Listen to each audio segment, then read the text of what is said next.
হুম। শুয়ে পড়েছে একটা রেড কালারের ব্ল্যাঙ্কেট ঢাকা দিয়ে। হুম।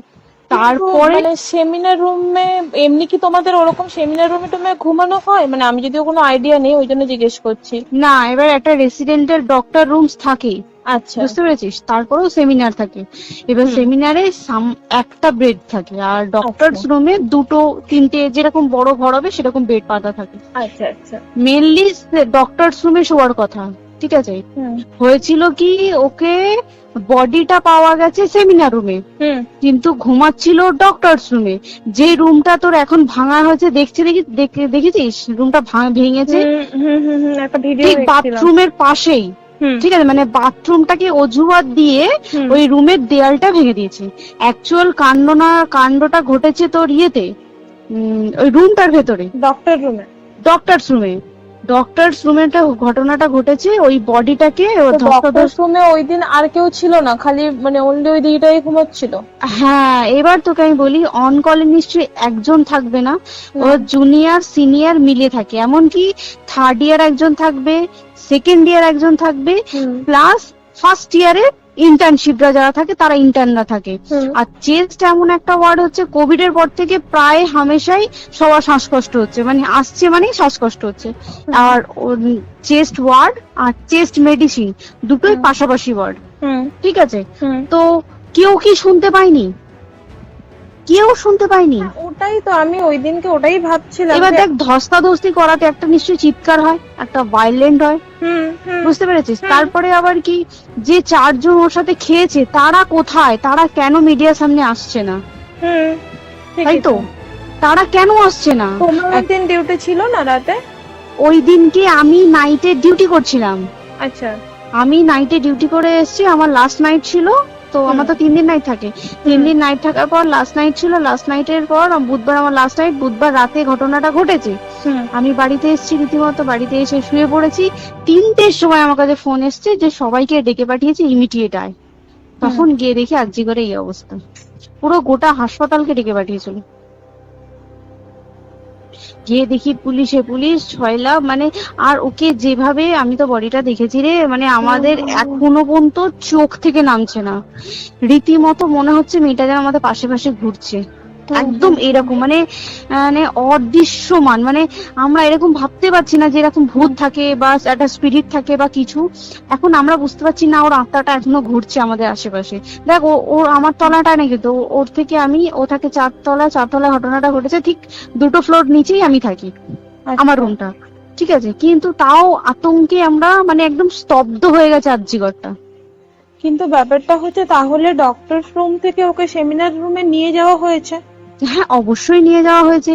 এবার দেখ, নিয়ে যাওয়া হয়েছে, ওকে যেভাবে মারা হয়েছে এটা একার পক্ষে অসম্ভব, দিস ইজ এ ইম্পসিবল। পুরোপুরি গ্যাং রেপ ছাড়া কোনো কিছু নয়। আর শুধুমাত্র রেপ নয়, রেপ করলো ছেড়ে দিল, ঠিক আছে, ওকে রীতিমতো মার্ডার করেছে। মানে মানে হিসেব মতো যা বুঝছি, মানে তোমার কথাতে, হ্যাঁ, ওটা হচ্ছে ওর ওই বন্ধু বান্ধব মেয়েতে জড়িত। এক্স্যাক্টলি। হয় ওর বন্ধু বান্ধব কেউ, ঠিক আছে, মানে 4জনের মধ্যে কেউ, আইদার ওকে এমন কিছু করতে বলে। দেখ, বড় বড় কোম্পানিতে তো এরকম হয়, মানে হয় তুমি আমার সাথে কম্প্রোমাইজ করো, নয় তুমি চাকরি ছেড়ে চলে যাও, হয় তো। এখানেও সেরকম কিছু একটা হয়েছে। যাকে যে ক্রাইম করেছে সেও কিন্তু নর্মাল ডক্টর নয়, কিন্তু সেও একটা ভালো পোস্টে র্যাঙ্ক করছে, বুঝতে পেরেছিস। তবেই কিন্তু পুরো ব্যাপারটাকে হসপিটাল চেপে যেতে চাইছে, পুরো ব্যাপারটা। তাহলে এই সিভিক যে ও কোথা থেকে আসছে? এবার তোকে আমি বলি ওটা কোথা থেকে আসছে। আমাদের প্রিন্সিপাল চেঞ্জ হয়ে গেছে, ডেপুটি সুপার চেঞ্জ হয়ে গেছে, তারপরে আমাদের ওই অ্যাসিস্ট্যান্ট সুপার চেঞ্জ, সব চেঞ্জ হয়ে গেছে। তারপরে যে ওয়ার্ডের ডাক্তাররা ছিল, সিস্টাররা ছিল, ওয়ার্ড বয়রা ছিল, মাসিরা ছিল, সবাইকে ডেকে এখন সাসপেন্ড করা হয়েছে। তারা কোথাও যেতে পারবে না, রোজ গিয়ে কোর্টে গিয়ে দেখা করছে। আজকেও কোর্টে গেছিল সবাই। তারপরে তারপরে তোমার তোর এগুলো হলো, তারপরে তোর কি বলে, আরে বল না, ওই সিবিআই এটা হয়েছে কি, মানে ও সেই সঞ্জয় রায় যে ধরা পড়েছে, অ্যাকচুয়াল কিন্তু ও নেই, ঠিক আছে। ওর এতটা ক্ষমতাই হয় না, ও অত রাত্রে কি করতে যাবে, হুম ও অত রাত্রে ওখানে কি করতে যাবে? ও না পেশেন্ট, ও নাকি বলছে দালাল পেশেন্ট নিয়ে গেছে। তো পেশেন্ট নিয়ে যখন গেছে, দিদিটার রুমে যখন যাবে, নিশ্চয়ই দিদিটার রুমে কোনো কাগজপত্র দেখাতে যাবে। সেই অবস্থায় গিয়ে দেখে যে এরকম এরকম ঘটনা, তা ঝাঁপিয়ে পড়েছে ওর উপরে। হুম এরকম কিছু তাও কিছু নয়, শুধু গেছে দেখছে ড্রিঙ্ক অবস্থায়, ওকে ক্যামেরায় দেখা গেছে ড্রিঙ্ক অবস্থায় গেছে আর এসছে, এইটুকুই দেখা গেছে। তারপরে হচ্ছে কি, তোর অনেক রকম এখানে অনেক রকম ব্যাপার আছে। যে দিনকে ঘটনাটা ঘটে তার ঠিক দুদিন পরে ওই সেমিনার বাথরুমের অজুহাত দিয়ে ডক্টর যে রুমের দেওয়ালটা আছে ওই দেওয়ালটা ভেঙে দিয়েছে। কেন? প্রথমে ওকে বললো সুসাইড করেছে, আমাদের যখন ফার্স্ট খবর আছে তখন সুসাইড করেছে। হুম তারপরে যখন হসপিটালে যাই তখন গিয়ে শুনছি নাকি না সুসাইড করেনি, এটা রেপ করেছে, রেপ করে মার্ডার করা হয়েছে। হুম বুঝতে পারলি, এখানে বিশাল বড় একটা গেম চলছে। আর যে ওর উপর কি রাগ ছিল মানে? হ্যাঁ হ্যাঁ হ্যাঁ হ্যাঁ হ্যাঁ হ্যাঁ একদম আমি তো কি বললাম, শোন তুই যদি কারোর সাথে কম্প্রোমাইজ করি তাহলে তো পোস্ট করবে, তুই কারোর সাথে কম্প্রোমাইজ করবি না তোকে মার্ডার করে দেবে। মানে ওরকম টাইপের কিছু বলছো? এরকমই টাইপের কিছু একটা ছিল। আইদার খুব রাফ, মানে খুব রাগ, খুব মানে খুব ওর উপরে খুব ফ্রাস্ট্রেশন ছিল, যারই ছিল খুব ফ্রাস্ট্রেশন ছিল।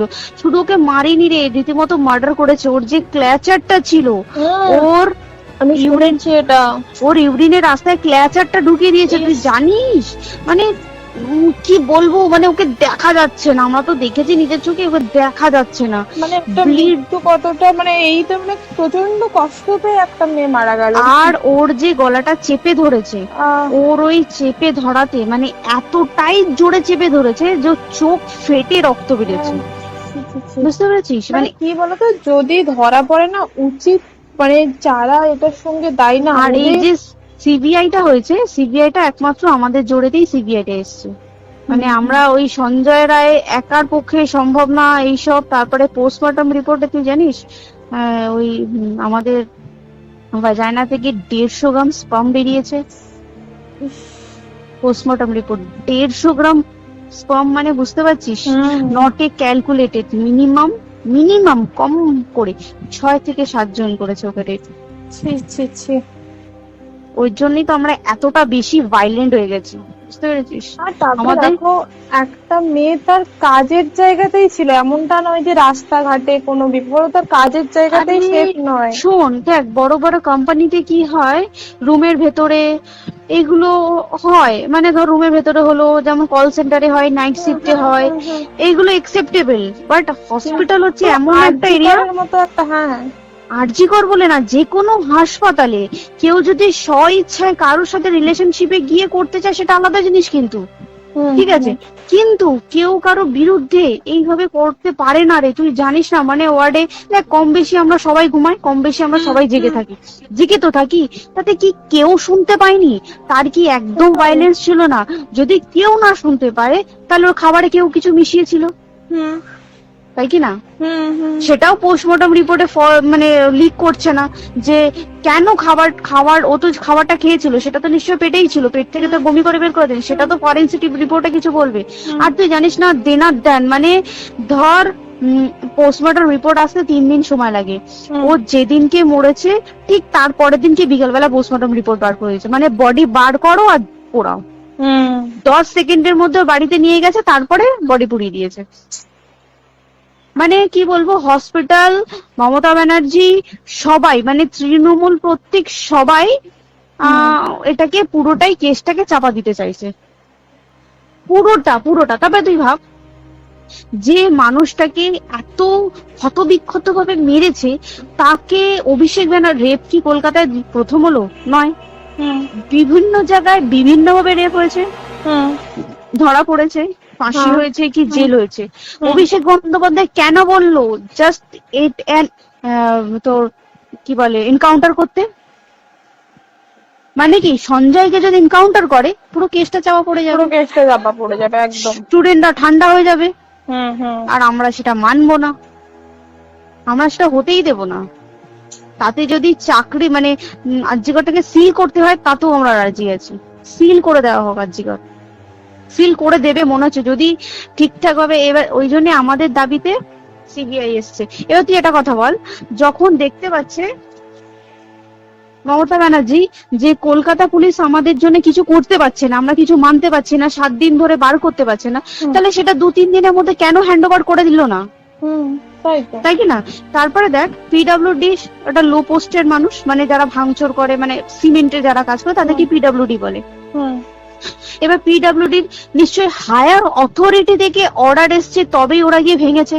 ওরা নিশ্চয়ই পাগল নয় দুম করে গিয়ে কোনো গভর্নমেন্ট প্রপার্টি ভেঙে দেবে। অর্ডারটা কে পাস করলো যে এখনই চেস্ট ওয়ার্ডটাকে ভাঙতে হলো? সিবিআই আসা পর্যন্ত অপেক্ষা করতে পারতো। কারণ আজকে অত বড় বিক্ষোভ হবার কারণ কি হচ্ছে? একটাই কারণ, যে মেয়েটি মারা গেছে ঠিক আছে, কিন্তু তাকে এত বেশি মলেস্ট করে, এত বেশি রেপ করে বা বেশি ওকে মেরেছে, তার কি কোনো প্রতিবাদ নেই? তুই কোথায় সেভ পাবি তুই আমাকে বল? তুই ধর চাকরি ছেড়ে, আজকাল সরকারি চাকরি ছেড়ে তুই প্রাইভেটে যাই, প্রাইভেটও তো তাই একই অবস্থা। একদম একদম প্রাইভেটেও একই অবস্থা। তুই কোনো চায়ের দোকান খুলে বসবি, অনার্সশিপে তুই বসলেও তাও এসে তো হাজার ছেলেরা থাকে, হাজার ছেলেরা টিজ করে, তুই কোথায় কি করবি? তাহলে আমাদের সেফটি কোথায়? আমাদের মুখ্যমন্ত্রী মমতা ব্যানার্জি, সে একটা লেডি হয়ে তাহলে আমাদের কি সেফটি দিয়েছে? আমাদের কি লক্ষ্মী ভান্ডার দিলে this is a problem solve? পুরো মাসের আমাদের কি সব খরচা চলে যায় লক্ষ্মী ভান্ডারে? জানি না, আই ডোন্ট নো। মানে আমরা প্রচুর ক্ষেপে আছি, প্রচুর। মানে এর বিচার না চাওয়া পর্যন্ত তুই ভেবে চল কি এটা সলভ হবে না। আমরা বিচার নিয়ে আমি 2 দিন ধরেই ভাবছিলাম তোমাকে ফোন করবো, কিন্তু মানে এটা ওটাতে হয়ে উঠছে না। আর তোমাকে তো আমি ওই দিন রাতেই হোয়াটসঅ্যাপ করলাম না, এবার তখনই না আমি ব্যাপারটা অতটা বুঝতে পারিনি। আর আমার তার পরের দিনই ভোরবেলা ডিউটি, তো আমি খুব সাবধানে থাকিস, খুব সাবধানে থাকিস। হ্যাঁ তাই তো, এখন মানে তোমরাও সাবধানে থাকো সবাই। কি বলবো বল, কিছু বলার নেই। দেখ, আমাদের মধ্যবিত্ত মানুষরা আমাদের চাকরি করে খেতেই হবে, সোজা কথা। তাই কিনা বল? বাবা এত পুঁজি নেই যে বসে বসে খাবো, ঠিক আছে? সেই মেন্টালিটিও নেই, যদিও থাকে মেন্টালিটিও নেই। হ্যাঁ, বাবার পুঁজিতে খাবে। এবার একটা কথা তুই বল, চাকরিটা কোথায় গিয়ে করবো তুই একটা বল? কোন স্টেটে গিয়ে চাকরি করবো তুই আমাকে বল? ওই যেমন মানে এটা হয়তো আমার মা যেমন বাড়িতে থেকে 7টার মধ্যে ঢুকে যাও, দিদিকে তো ধরো অনেক রাত অব্দি 9:30-10টা অব্দি ল্যাবে থাকতেই হয় না। এবার তুই কি করবি বল? কি করবি বলো তো? এখন কিছু করার আছে? দেখ, ল্যাবেও তো সব ছেলেরা আছে, ছেলে আছে, মেয়ে আছে। তুই কাকে বারণ করবি? তুই কাকে বিশ্বাস করবি? তুই বল, তুই ধর কলিগদের সাথে খেতে বসেছিস, ঠিক আছে, তোর টিফিনটা যদি কেউ চাইলো, তুই তাকে না দিয়ে পারবি? না, একদমই। আর কার মনে যে কি আছে সেটাই তো কি বলবি বল? এবার তুই বল, খাবারটা যে খাবি, তোর টিফিন কেউ চাইলো, বা তোকে যদি কেউ বললো কি একটু একটু খা, যেমন আমরা শেয়ারে হয় স্কুলে, যেটা আমাদের শিখে, যেটা হ্যাঁ স্বাভাবিক, এটা সবার, এটা তো স্বাভাবিক। তুই বল, তাতে যদি এরকম অবস্থা হয় তাহলে কি করবে মানুষ, তুই আমাকে বল? আজকেও তো তাই আমাদের দেখ না, 11টা থেকে তোর ক্যান্ডেল দিয়ে হোয়াইট ড্রেস করে সব শ্যামবাজারে এক কথা হবে। এখন আবার বৃষ্টি শুরু হয়েছে, কি জানি কি প্রচুর বৃষ্টি শুরু হলো, কি হবে জানি না। ঠিক আছে গো, টাটা।